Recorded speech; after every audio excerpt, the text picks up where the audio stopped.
ya hidup ini kan pasti selalu naik turun. Ya. Pernikahan nggak ada yang sempurna, kitanya juga nggak sempurna, nggak mungkin bisa sempurna gitu. Tapi kalau kita nggak ngerti itu, ya kita akan sangat mudah kecewa sama pernikahan. Kita pacaran itu sibuk nonton apa ya, makan di mana ya gitu. Kita tuh lupa banyak ngobrol hal-hal yang bisa menentukan nih kita ke depannya bisa jalan bareng atau enggak ya gitu. Atau jangan-jangan lu mau ke kanan, gue mau ke kiri nih.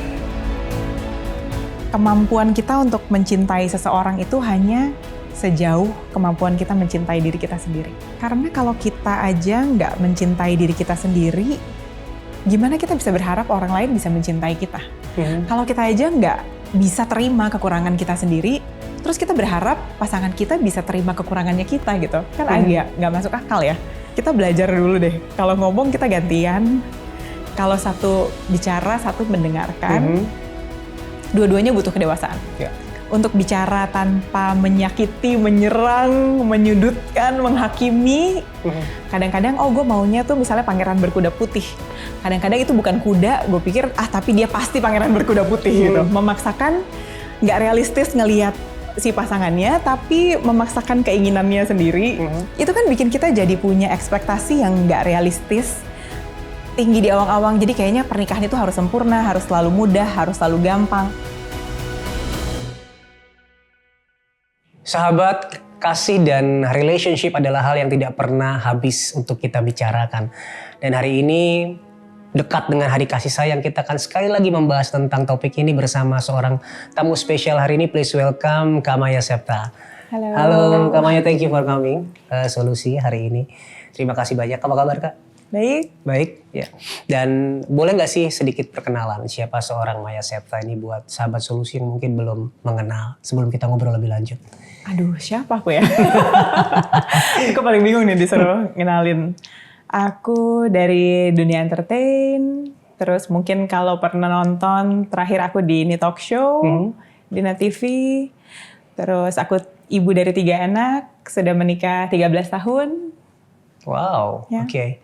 Dan seorang penulis Oh buku iya, juga. lupa. Iya, itu padahal bukunya sudah terpampang di situ ya. Baru menulis buku juga soal self-love and relationship, sama satu lagi tentang marriage. Oke, jadi topik hari ini topik yang pas mungkin sesuai dengan buku yang Kak Maya tulis juga ya. Oke.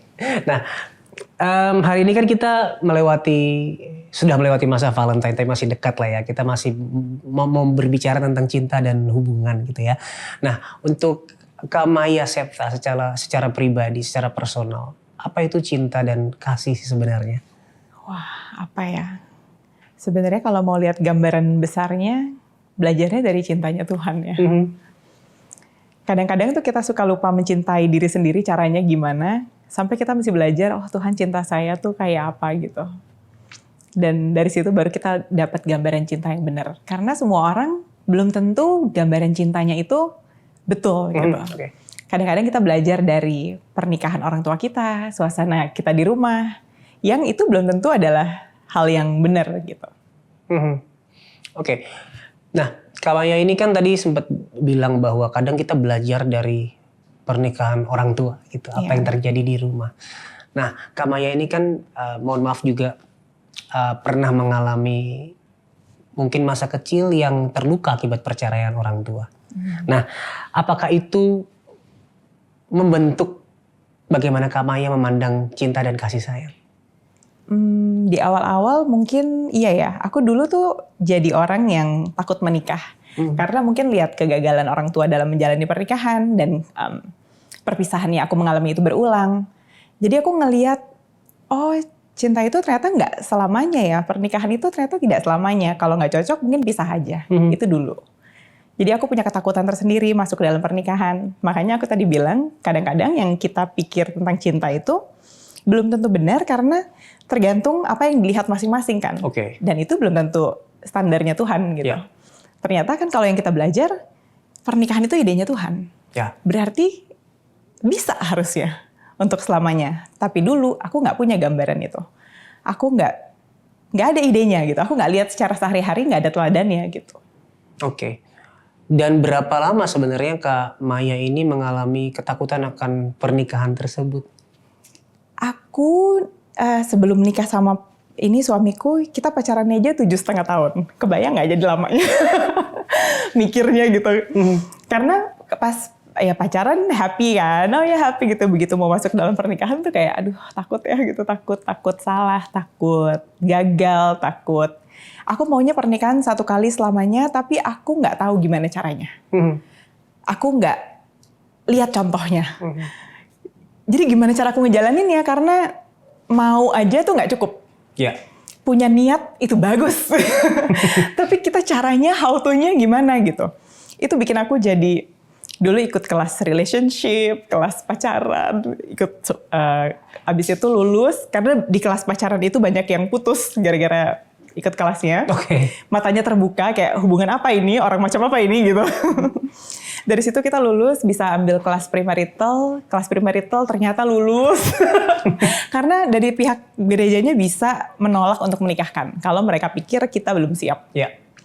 Aku malah seneng tuh, karena aku pikir aku mau tahu apakah hubungan ini kualitasnya cukup baik atau enggak untuk masuk ke jenjang pernikahan. Kalau memang nggak lulus ya udahlah nggak usah aja gitu, daripada gue gagal gue takut juga gitu. Akhirnya lulus, terus setelah aku menikah besoknya persis ada seminar pernikahan. Setiap tahun kita ikut sampai sekarang. Oke. Jadi itu membuktikan bahwa cinta, kasih dan hubungan itu terus dipupuk, terus diusahakan dan nggak pernah berhenti untuk dipelajari, tanda kutipnya seperti itu ya. That's why Kak Maya dan suami terus mengikuti kelas-kelas seminar-seminar pernikahan seperti itu ya. Iya, selalu ada hal baru yang kita bisa pelajari. Hal baru yang kita pelajari dari pasangan kita, kitanya juga berubah terus, pasangan kita juga berubah terus kan. Secara kehidupan kan naik turun ya. Kita pasti nggak pernah sama, nggak mungkin kita sama kayak 20 tahun yang lalu waktu kita ketemu gitu, nggak mungkin. Jadi harus belajar terus, diusahakan manual satu-satu. Oke. Hal terbesar apa yang Kak Maya dan suami pelajari dari kelas yang pernah Kak Maya dan suami ikutin ini? Duh, banyak banget lagi, apa ya? Makanya aku tulis buku kan pada akhirnya. Oke, itu sebagai ringkasan ya. Iya, karena dari semua yang aku pelajarin, setiap kali aku belajar, wah bagus nih, wah bener nih gitu. Kalau dulu, kalau ada yang follow Instagram aku selalu tulis di caption, panjang. Karena setiap kali aku dapat ini bagus banget, ini orang-orang mesti tahu gitu. Tapi ya terbatas kan halaman caption itu. Kumpulan-kumpulannya akhirnya aku bukuin aja deh. Oke. Iya. Jadi mungkin yang pengen tahu tentang pemikiran Kak Maya about marriage dari seminar-seminar yang pernah dipelajari itu bisa beli bukunya ya. Iya, bisa baca. Kak Maya tadi sempat menyinggung juga bahwa kita itu terus berubah, pasangan kita pun terus berubah. Nah, gimana sih caranya kita bisa terus mempertahankan kasih dan cinta dan relasi ini dalam kehidupan yang terus berubah, dalam manusia yang terus-menerus berubah? Harus Pacaran terus. Karena kita sering lupa ya. Apalagi kita punya anak, kita pasti sibuk sama anak. Fokusnya langsung semuanya ke anak itu gitu. Apalagi anak aku 3 sekarang. Ada pekerjaan, ada karir. Banyak hal yang kita harus urusin gitu kan. Harus kita usahakan ada waktu untuk kita berdua. Saya sama kamu gitu. Kan kita dulu mulainya juga berdua. Sebelum anak-anak ini semua ada, kan kita pacarannya berdua. Nanti suatu hari anak-anak ini akan menikah, kita berdua lagi. Berapa banyak orang yang bercerai di usia yang senja. Karena mungkin waktu mudanya nggak update hubungannya, sibuk sendiri-sendiri, sampai akhirnya tinggal berdua, terus kayak, lu siapa gitu? Lu bukan orang yang dulu gue kenal. Padahal faktanya ya memang sudah pasti kita tidak akan sama seperti yang dulu kita waktu kenalan dulu gitu. Pasti kita berubah banyak, cuma mungkin lupa diupdate, jadi sudah terlalu jauh perubahannya nggak kekejar lagi gitu. Jadi jangan lupa pacaran. Jangan lupa pacaran, habiskan waktu berdua. Kalau bisa setahun sekali liburan berdua, kalau bisa nggak usah yang mahal-mahal, nggak usah yang jauh-jauh. Atau seminggu sekali nongkrong di depan rumah juga bisa ya, makan bakso kayak ngapain gitu, yang ngobrol yang bukan urusan rumah dan anak. Oke. Bukan cuma bayar ini nih tagihan itu, uang sekolah, uang ini, uang itu gitu. Atau si anak ini kurang ini, begini, begitu. Tapi yang hubungan berduanya gitu. Supaya kitanya tetap kenal satu sama lain. Kita kan berubah terus. Tahun lalu suka warna pink, tahun ini suka warna gold, nggak tahu ya berubah gitu. Jadi seringkali yang bikin jadi jauh itu adalah kita jarang berbicara hati ke hati yang benar-benar di luar urusan rumah tangga dan bayar segala tagihan itu ya. Iya, iya. Dan kebanyakan perpisahan karena kita secara emosional nggak jadi satu ya, nggak deket lagi gitu. Jadi sibuk masing-masing, lu gua, akhirnya ya kebablasan. Oke, ya. Nah, sebelum memasuki pernikahan, itu kan Kak Maya juga cerita bahwa ada ketakutan-ketakutan dari kisah masa lalu orang tua ya. Hari itu gimana Kak Maya menghadapi ketakutan tersebut? Kalau dulu pas masih kecilnya, karena orang tua aku bercerai umur 4 tahun kan. Aku bahkan nggak inget kejadiannya. Tapi ya ada banyak ketakutan, ada banyak perasaan yang apa ya? Mungkin nggak sama kalau anak-anak lain yang dari keluarga harmonis nggak punya nih ketakutan kayak aku gitu.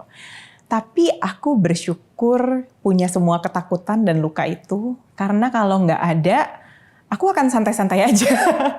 Aku akan biasa-biasa aja, nggak ada belajar lebih, nggak ada usaha lebih. Justru luka dan ketakutan aku bikin aku gimana ya caranya supaya nggak salah gitu. Aku lebih hati-hati dibanding orang lain. Aku lebih berusaha dibanding orang lain. Aku mau ikut kelas, nggak semua orang mau investasiin waktu dan tenaga buat ikut seminar pernikahan. Dulu banyak aku ngajak teman, ikut yuk seminar ini bagus loh. Ah malas gue, kalau bisnis baru gue ikut gitu. Jadi kan bukan prioritas lah ya gitu. Karena aku punya luka, ini jadi prioritas buat aku. Aku luangin waktu, aku usahain banget ikut terus. Aku belajar terus dan aku jadiin pernikahan aku prioritas. Jungkir balik gue. Ini mesti sehat gimana caranya gitu. Wow. Oke, karena banyak orang yang tadi aku belajar sih ya bahwa ketakutan itu pada akhirnya, luka itu pada akhirnya Tuhan bisa pakai untuk kita maju gitu ya, untuk kita terus bertumbuh dan berkembang. Tapi banyak orang yang juga pada akhirnya mendinai ketakutan tersebut dan ya ujungnya jadi jatuh ke lubang yang sama mungkin akhirnya. Nah, bagaimana menurut Kak Maya tentang rasa takut? Seberapa kita harus merengkuh rasa takut dan luka tersebut sebenarnya? Kayaknya kalau dulu aku nggak punya luka dan ketakutan itu, mungkin aku akan memilih pilihan yang sama salahnya gitu. Atau mungkin milih, wah ini mah susah, ini mah pisah aja. Mungkin bisa jadi kayak gitu. Tapi karena dulu takut dan aku belajar, aku jadi banyak tahu, oh berarti ini berarti bisa tapi harus begini, harus begitu gitu. Pakem-pakemnya ternyata banyak gitu ya. Akhirnya aku jadi memaksa diri aku untuk mengusahakan apa yang sehat untuk pernikahan. Dan itu gak gampang. Tapi aku juga mengerti, oh mungkin gak semua orang ada di fase yang sama, atau gak semua orang pegangan sekuat itu juga gitu. Pernikahan yang sehat itu tidak lepas dari konflik tentu ya. Di dalamnya selalu ada gesekan, konflik karena kita dua orang yang berbeda gitu ya. Nah hari ini setelah melewati pembelajaran demi pembelajaran, apa yang membedakan cara Kak Maya dan suami menghadapi konflik dulu dan sekarang? Dulunya sebelum menikah atau dulu kapan ya? Ya sebelum menikah, ketika awal menikah dan sekarang gitu. Sebelum menikah kita masih muda lah ya, nggak semateng sekarang, nggak sebanyak tahu sekarang.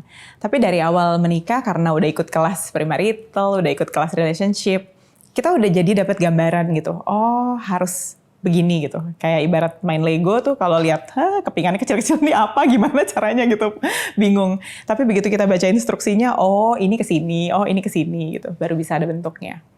Kalau hari ini dari awal pernikahan sih sebenarnya. Tapi kita menjadikan Tuhan sebagai pusat dari pernikahan kita. Jadi waktu ada masalah, kan pasti ada keinginan yang berbeda. Karena kita dua orang berbeda, dari keluarga berbeda, dengan didikan berbeda, dengan pengalaman berbeda, pasti banyak yang maunya beda gitu. Cuma kita belajar bahwa, ya udah deh kalau gue maunya gini, lo maunya gitu, Tuhan suruhnya apa ya? Oke. Ya. Tuhan suruhnya apa? Karena bukan apa yang aku mau, bukan apa yang dia mau ternyata. Tapi yang benar apa? Ya udah kita berusaha memaksakan diri ke titik apa yang disuruh itu gitu. Jadi sekali lagi memang kedua orang ini dalam satu pasangan ini perlu mengerti apa kehendak Tuhan melalui firman Tuhan sepertinya. Paling utama itu ya. Iya, terus kita mau Tuhan suruhnya apa? Misalnya kayak istri harus hormat dan tunduk kepada suami, suami harus mengasihi istri. Itu kan hal dari sampai hal-hal kecil juga bisa masuk, misalnya cara aku bicara ke suami aku. Kan aku jadi ngecek ya. Kalau gue ngomong gini, gue hormat atau enggak sama suami gue gitu. Kalau gue ngomongnya gini, itu berarti tunduk atau enggak gitu. Nah jadi itu yang dicek terus gitu. Tuhan suruhnya apa ya? Gue sih maunya begini nih, enaknya sih gini nih ya. Tapi Tuhan suruhnya apa ya? Ya udah jadi ngejagain langkah sendiri lah gitu. Iya. Oke. Nah dari hubungan yang pernah dijalani ya, dari kisah-kisah pilu yang pernah dilewati ketika kecil, melihat semua pembelajaran yang Kak Maya sudah lewati, menurut Kak Maya apa sih masalah terbesar dari rumah tangga sekarang ini? Apakah salah pilih pasangan? Nih, menurut aku ya, kenapa buku aku ada 2? Karena yang pertama, self love and relationship ini adalah kalau waktu kita lagi mau pilih pasangannya. Karena takutnya salah pilih pasangan. Atau takutnya tidak realistis memilih pasangan atau tidak realistis memandang pernikahan itu sendiri. Kadang-kadang, gue maunya tuh misalnya pangeran berkuda putih. Kadang-kadang itu bukan kuda, gue pikir, tapi dia pasti pangeran berkuda putih gitu. Memaksakan, gak realistis ngelihat si pasangannya, tapi memaksakan keinginannya sendiri, merem lah istilahnya gitu. Jadi menurut aku 50% cara milihnya, 50% baru cara menjalani pernikahannya. Makanya buku aku ada 2, yang satu soal marriage untuk yang sudah menikah gitu. Yang satu yang belum dan baru mau menikah. Karena menurut aku itu 2 faktor besar. Disalah orang aja itu udah setengah dari, udah kalah 50% kalau kita salah pilih orang. Entah kita yang gak realistis atau keinginannya tentang pernikahan terlalu diawang-awang.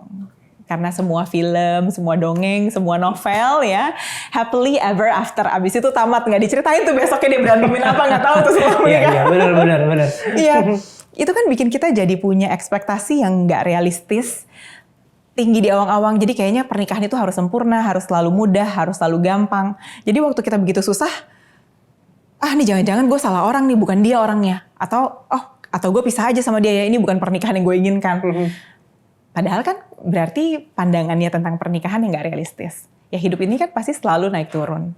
Pernikahan gak ada yang sempurna. Kitanya juga gak sempurna. Gak mungkin bisa sempurna gitu.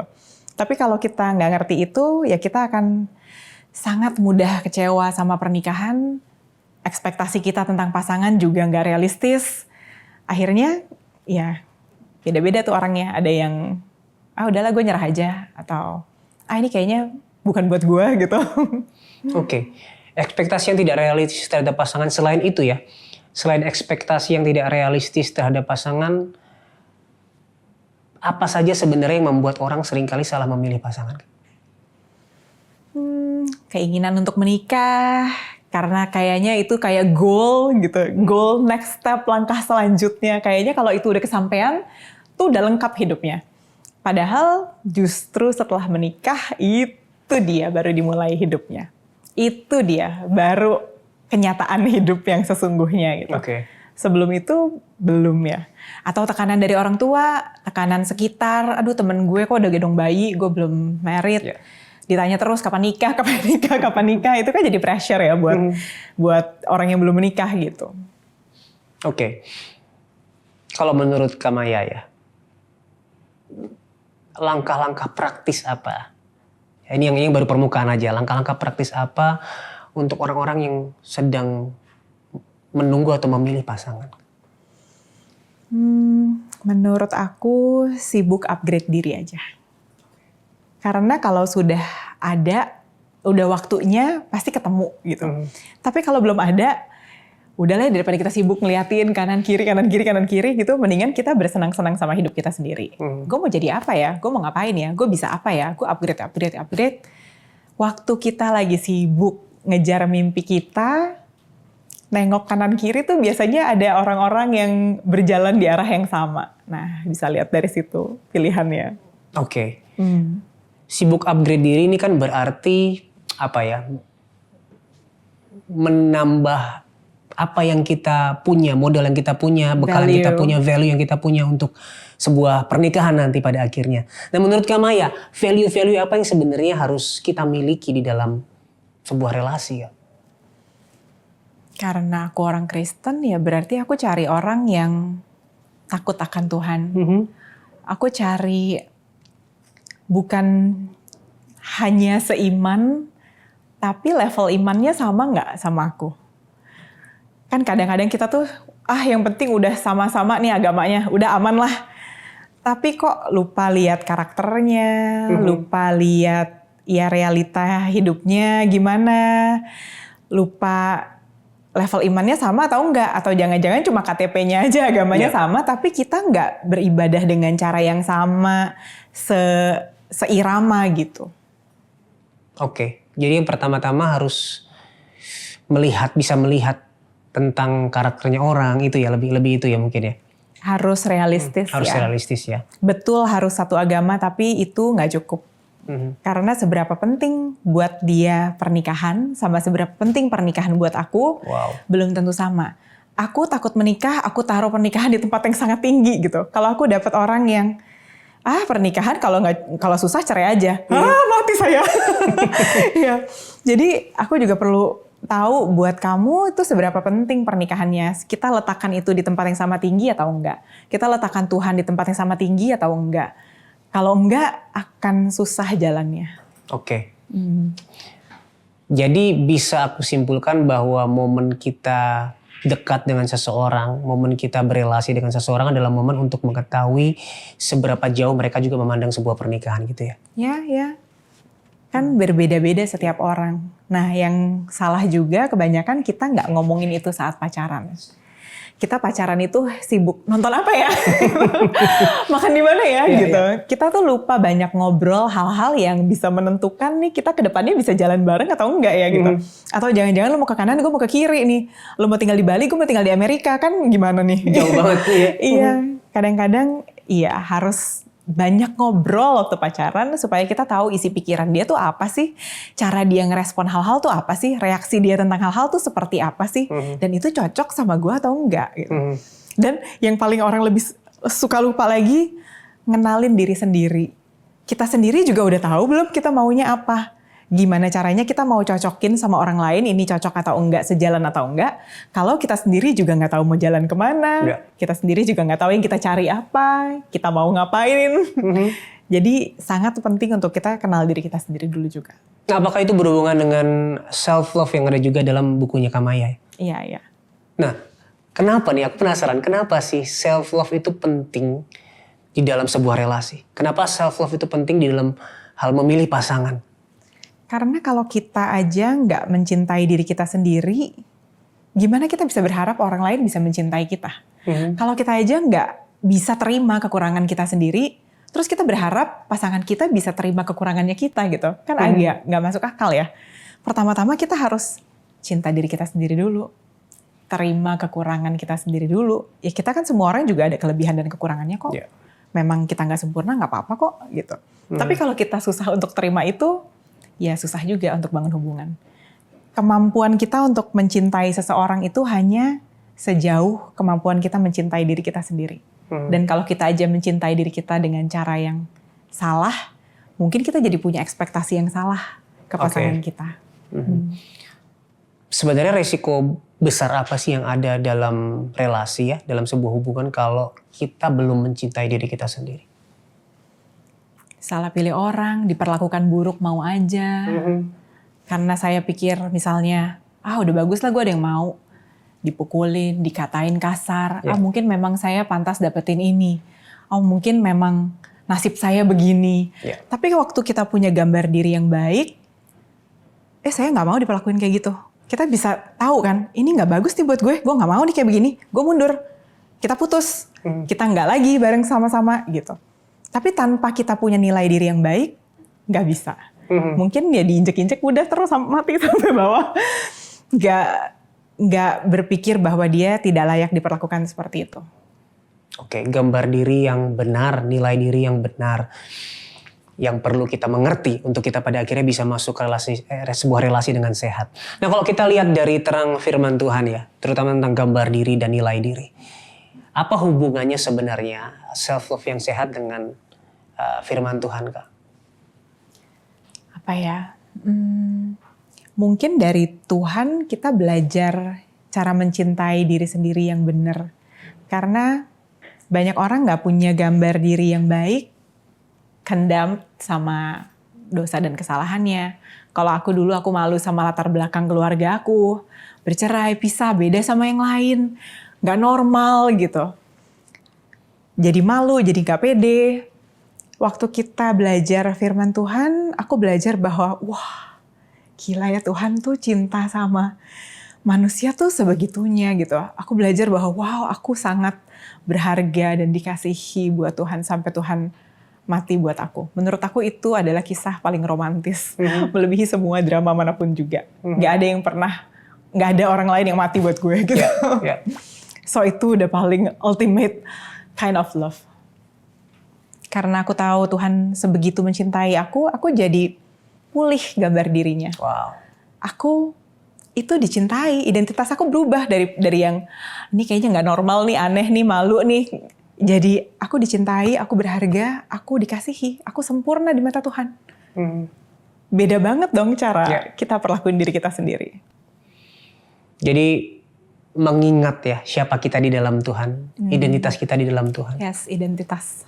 Jadi identitasnya harus lebih dulu dipulihkan ya. Maka baru kita bisa benar-benar dapatkan nilai hidup yang benar, makna hidup yang benar, dan gambar diri yang benar ya pada akhirnya.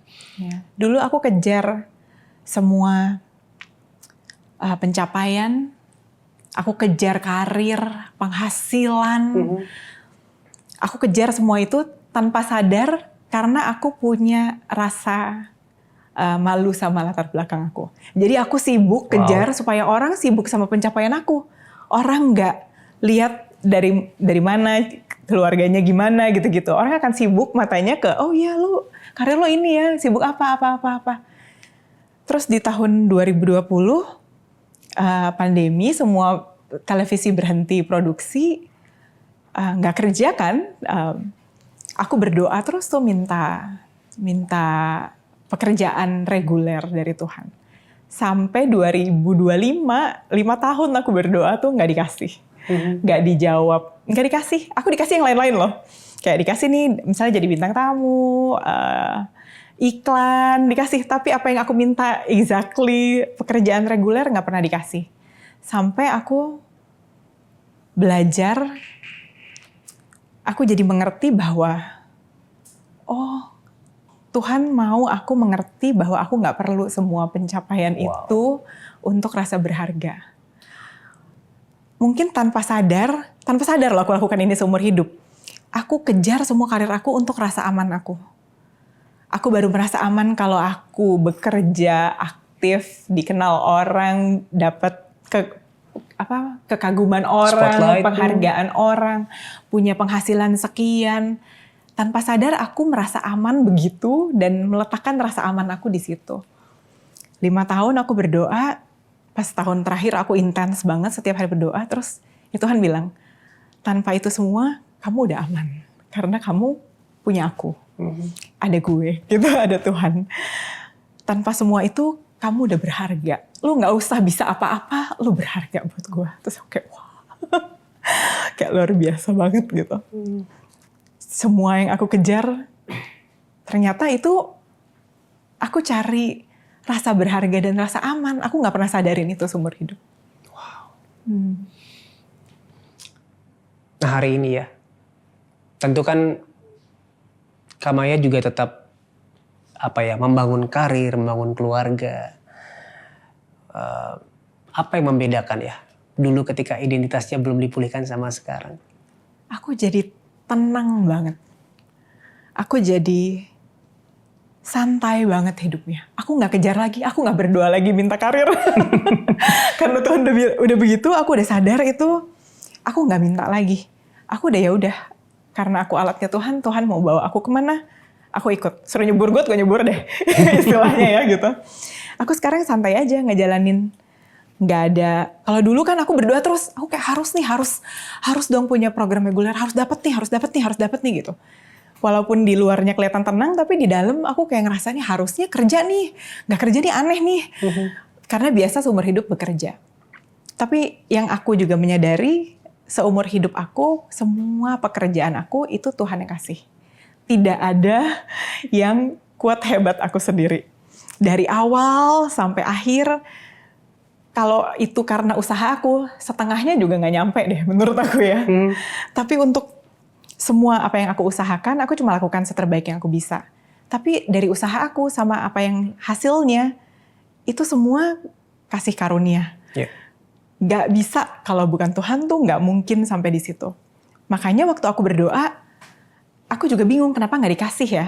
Karena semua pekerjaan aku tuh Tuhan yang kasih. Nggak ada yang aku harus minta-minta ke orang tuh nggak ada. Semua tuh kayak ditaruh di tangan Mai, jalan, aku jalan. Mai ada kerjaan ini, kerjain, aku kerjain. Kok ini aku udah minta, Tuhan nggak kasih sih gitu. Tuhan, masa sih 5 tahun dia nggak denger gue, nggak mungkin gitu. Kalau ini nggak dikasih, berarti Tuhan nggak mau aku kerjain ini. Aku udah sadar dari awal. Kalau nggak dikasih, berarti dia nggak mau. Kenapa? Kenapa gitu? Setelah 5 tahun, lama ya, bebel ya. Mungkin kalau aku cepat-cepat mendekat dan cepat-cepat berdoa intens setiap hari banget, lebih cepat jalurnya. Ini kayak bangsa Israel 40 tahun muter-muter ya. Karena nggak denger gitu dikasih tahu. Setelah 5 tahun akhirnya aku ngerti, oh aku taruh rasa berharga aku, rasa aman aku di karir aku.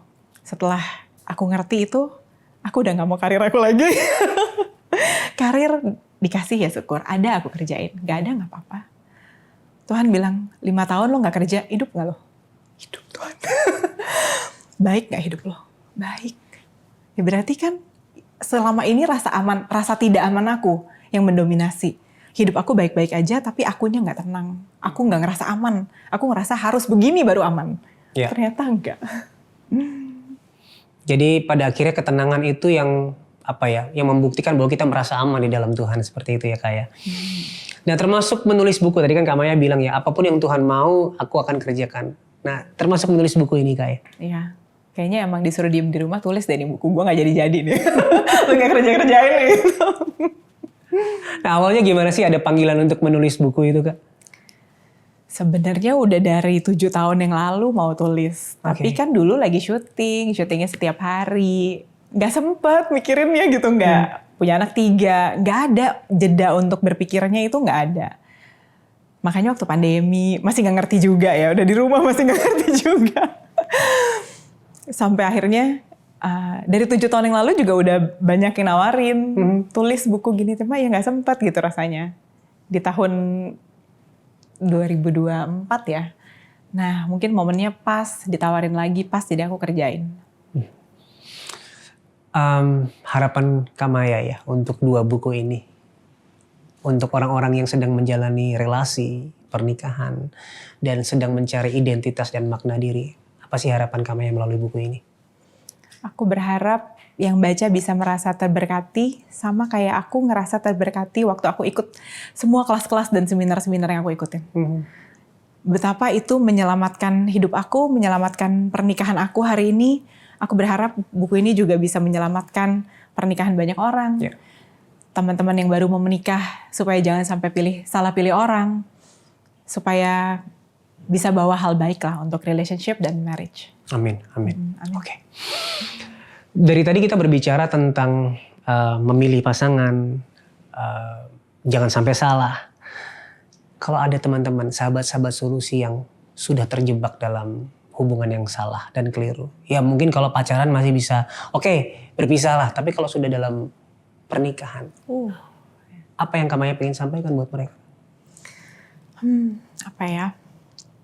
Pernikahan ini kan idenya Tuhan ya. Kalau kita udah diberkatin, harusnya masih bisa kok. Coba ikut konseling, coba ikut seminar mungkin. Karena kadang-kadang ada yang memang sangat sulit gitu keadaannya. Tapi kadang-kadang itu ego kita sendiri juga yang bikin keadaannya jadi sulit gitu.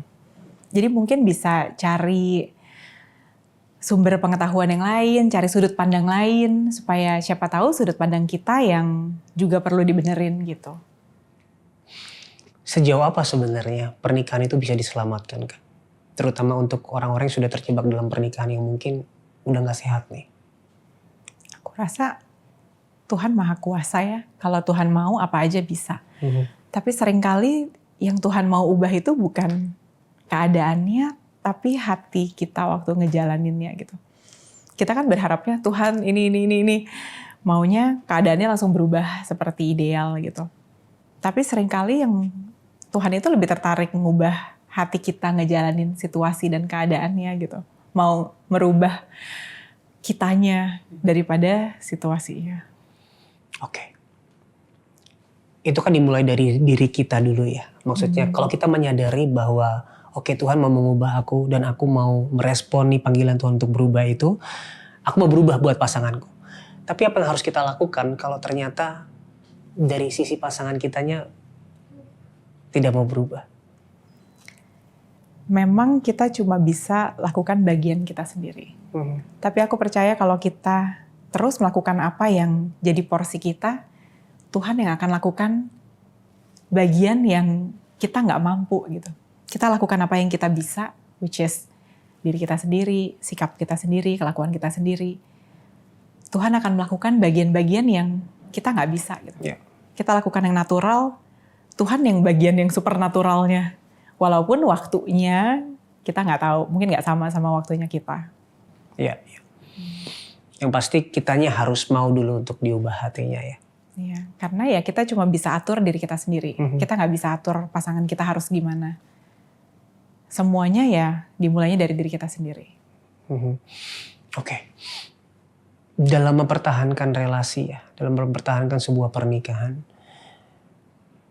bagaimana cara kita menghadapi konflik ya, selain tadi ya, maksudnya kita ikut maunya Tuhan. Tuhan maunya apa sih? Jangan sampai ikut ego masing-masing. Selain itu apa sih Kak? Ada gak sih saran-saran dari Kak Maya untuk menghadapi konflik-konflik yang terjadi dalam pernikahan? Butuh kedewasaan tingkat dewa sih ya. Untuk kita bisa berkomunikasi dengan sehat itu butuh kedewasaan luar biasa sih.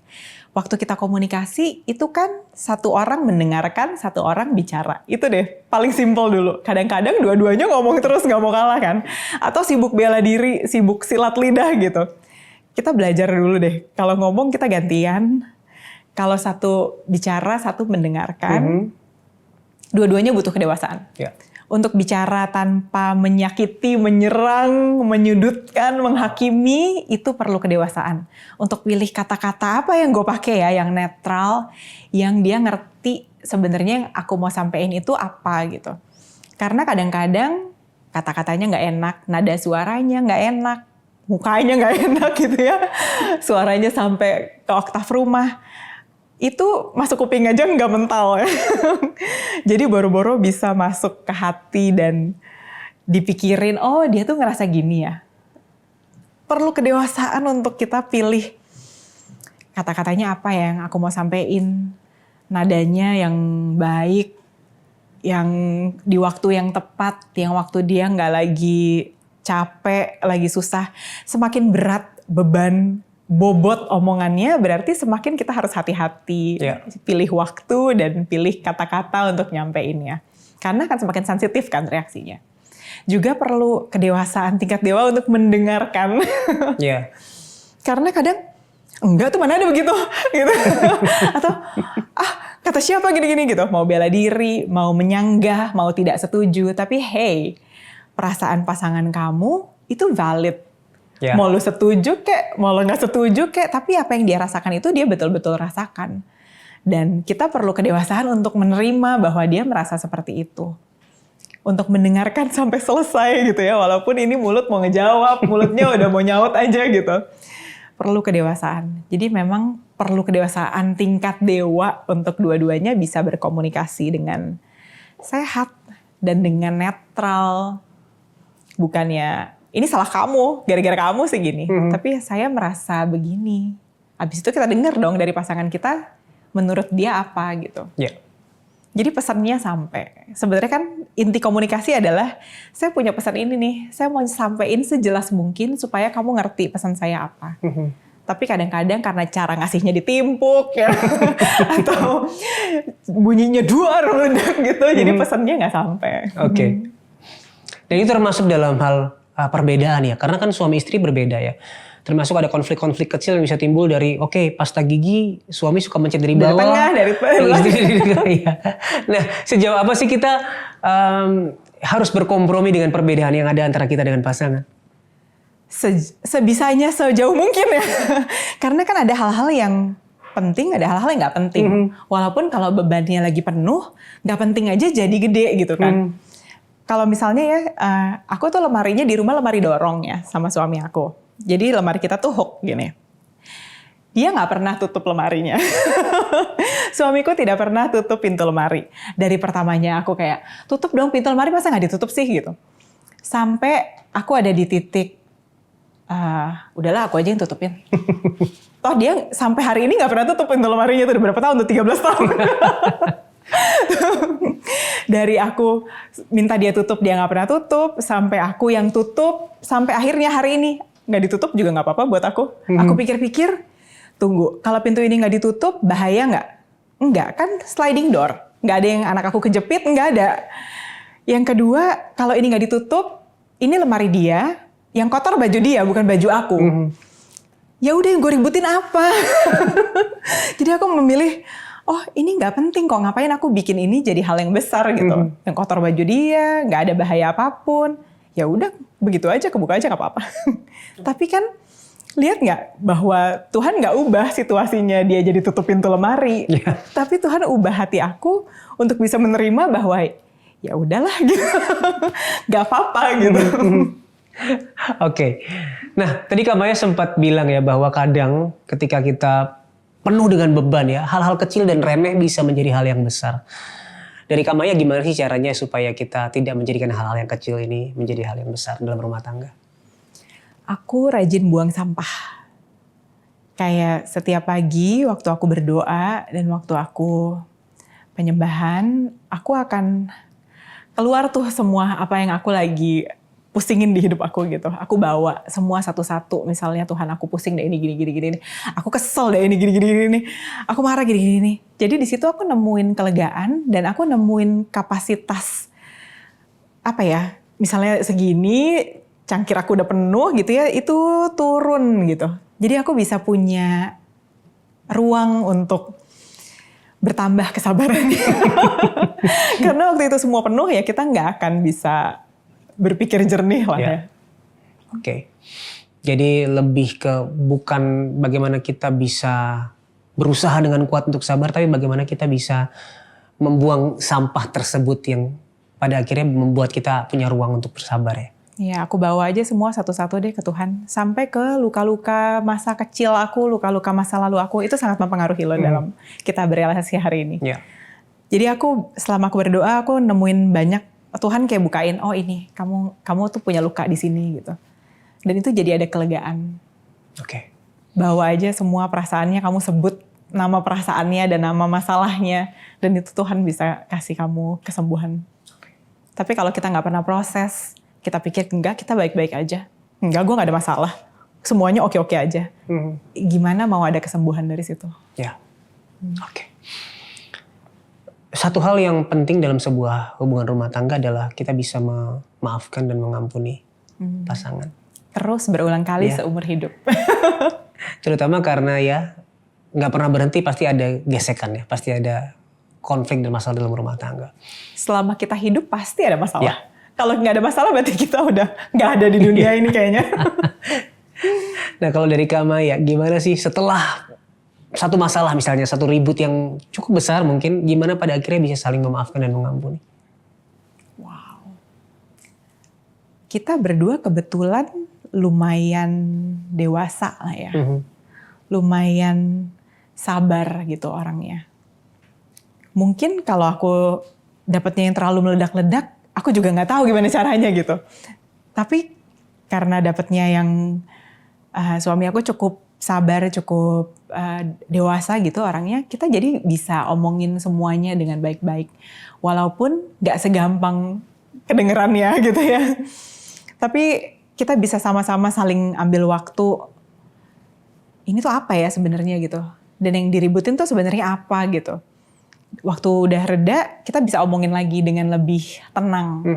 Karena waktu itu lagi kejadian, mungkin ya egonya lagi tinggi-tingginya dua-duanya. Tapi begitu udah lewat, kita bisa bahas dari sudut pandang yang lebih netral gitu. Ya, jadi lebih ke bagaimana kita bisa menenangkan diri terlebih dahulu gitu ya. Kita tenang dulu, terus pas udah lewat kita bahas lagi. Jadi supaya menurut kamu kemarin kenapa begitu ya gitu. Terus dia gini-gini nih, oh gitu, aku kira mah gini gitu. Oh kamu mikirnya gitu. Kita jadi bisa lebih saling ngerti setelah konflik karena diomongin. Ya. Tapi kalau kita pendem terus kita diem sama-sama diem, ya aku tetap nggak ngerti kamu, kamu tetap nggak ngerti aku.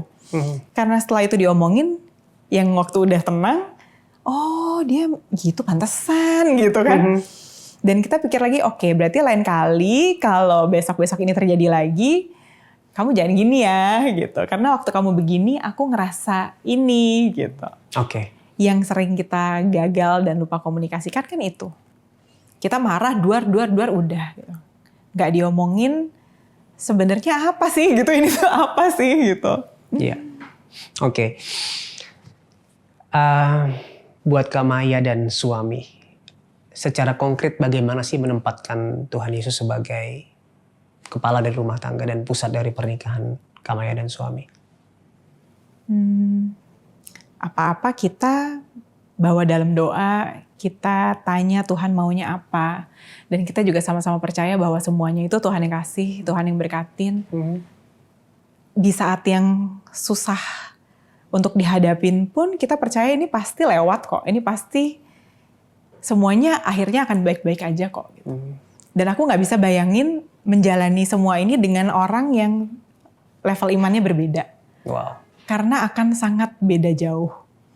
Karena apa yang kita lihat gak ada sama apa yang kita percaya. Kita percaya semuanya akan baik-baik saja pada akhirnya. Tapi kalau kita buka mata, gak ada yang baik-baik aja gimana gitu. Kalau beda level iman, mungkin dia akan meributkan apa yang tidak ada, apa yang gak kelihatan ini.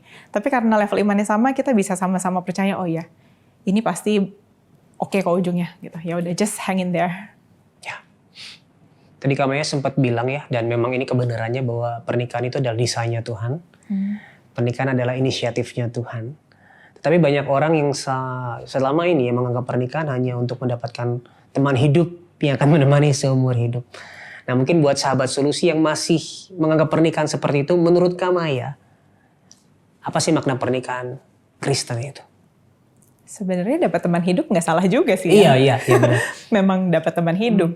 Tapi yang aku belajar ya ternyata Tuhan itu bukan hanya ingin kita bertahan menikah. Yeah. Bukan mau kita cuma nggak cerai doang gitu lah ya istilahnya. Tapi Tuhan ingin kita menikmati pernikahan kita. Yeah. That's another level. Karena untuk kita menikmati pernikahan kita, berarti kamu harus bahagia, saya juga harus bahagia. Baru kita berdua bisa bahagia sama-sama. Dan itu nggak gampang. Ada banyak kompromi di situ, ada banyak hal yang harus di-adjust, ada banyak hal yang kita harus bunuh ego pribadi supaya pernikahannya jadi sehat. Ada banyak usaha dan pengorbanannya supaya kita sepakat. Rukun itu kan sebenarnya sepakat kan. Kalau kita aja nggak sepakat sama hal-hal gimana? Nggak bakal rukun, nggak mungkin bisa rukun. Kalau nggak rukun, nggak mungkin pernikahannya hangat. Nggak mungkin bisa dinikmati bersama. Jadi ternyata kita mesti belajar untuk sepakat tentang hal-hal. Bahwa suami sama istri itu harus satu. Walaupun kita berbeda, tapi ya harus ada titik sepakatnya ada di mana gitu ya. Oke. Kak Maya sebelum kita selesai, boleh Kak Maya kasih satu message, pesan buat teman-teman, sahabat solusi yang baik yang sudah menikah maupun yang sedang menantikan dan menunggu pasangan. Ataupun mereka yang sudah siap-siap menikah. Ada satu pesan gak buat mereka? Apa ya? Tuhan pasti udah siapin yang terbaik. Dan yang Tuhan kasih itu pasti yang baik. Jadi kalau nggak baik, jangan dipilih ya. Karena Tuhan siapinnya yang baik. Perhatiin, kalau nggak baik, jangan dipilih ya. Oke. Kalau nggak baik, jangan dipilih. Oke, Kak Maya, terima kasih banyak buat sharingnya hari ini. Aku berdoa bisa memberkati mereka, baik yang udah nikah maupun yang sedang menunggu pasangan. Dan sehat selalu Kak Maya bersama keluarga. Semoga bukunya juga bisa jadi berkat buat lebih banyak orang lagi. Amin. Tuhan memberkati Kak Maya ya. Nah buat sahabat solusi yang hari ini sedang mengalami konflik dalam rumah tangganya. Kamu mungkin merasa sedang berada dalam kondisi yang sulit dalam keluargamu. Dan kamu rindu untuk didoakan. Kamu bisa menghubungi nomor yang ada di bawah ini. Kami siap untuk mendengarkan cerita kamu, menemanimu dan mendukung kamu di dalam doa. Jangan ragu karena satu langkah kecil akan membawa perubahan yang besar di dalam hidupmu. Ingat Tuhan Yesus sangat mengasihimu dan apapun permasalahanmu di dalam Tuhan pasti ada solusi.